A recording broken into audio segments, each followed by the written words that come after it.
ծրագիրն է։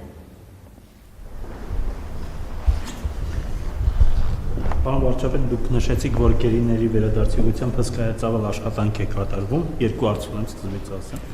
Քանի որ առաջիկայում Հայաստանը հյուրընկալելու է Եվրոպական քաղաքական համայնքի գագաթնաժողովը, ինչպես է այդ աշխատանքն արտացոլվելու եվրոպացիների գործընկերների հետ, թե այս հարցը պատկերացնում եք բացառապես երկկողմ ձևաչափով Ադրբեջանի հետ, սա առաջին հարցն էր։ Երկրորդը Զվարթնոց օդանավակայանից եւ Ակարակի անցակետից ռուս սահմանապահների հեռացումից հետո արդյոք կառավարությունը ծրագրում է հայ-իրանական եւ հայ-թուրքական սահմանների վերահսկողություն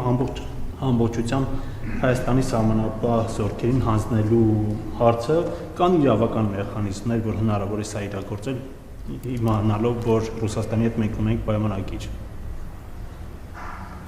Ադրբեջանի հետ երկկողմ ձևաչափով ենք քննարկում, այո, այլ ձևաչափ ես արդյունավետ չեմ համարում։ Մեր փորձը ցույց է տվել, որ մյուս ձևաչափերով քննարկումները մեծ օգուտ չեն բերում եւ մեծ պոտենցիալ չունեն։ Եվ մենք այո, երկկողմ ձևաչափով ենք քննարկում եւ այնտեղ որտեղ կտեսնենք արդյունավետության պոտենցիալ այլ ձևաչափով քննարկելու, չենք խուսափի նաեւ այդ ձևաչափով քննարկելու։ Ինչ վերաբերվում է Հայաստանի պետական սահմանին, հենց 90-ականների սկզբին ստորագրված եւ ես ցավոք ամսաթիվը եւ տարին թվականին ստորագրված պայմանագրով նախատեսվում է, որ Հայաստանի սահմանապահ զորքերի կարողությանը զուգահեռ մենք պետք է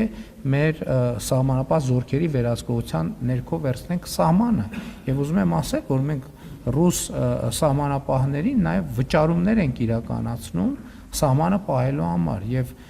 նախկինում էլ եղել է, երբ որ ռուսաստանցի գործընկերները բարձրացրել են այդ գումարները ավելացնելու հարցը, որովհետեւ այդ գումարները չեն բավարարում այդ ծառայությունը մատուցելու համար։ Մենք էլ հաշվարկում ենք, որ այդ գումարները ավելացնելու թեման որ կա, այդ գումարները ծախսելով արդեն բարձրացվող կամ պոտենցիալ ունեցող գումարները կարող ենք ծախսել մեր սահմանապահ կարողությունները զարգացնելու եւ կամաց ինչքան հնարավորություն ունենանք ռուս գործընկերները կտեղավորվեն այն գումարի մեջ,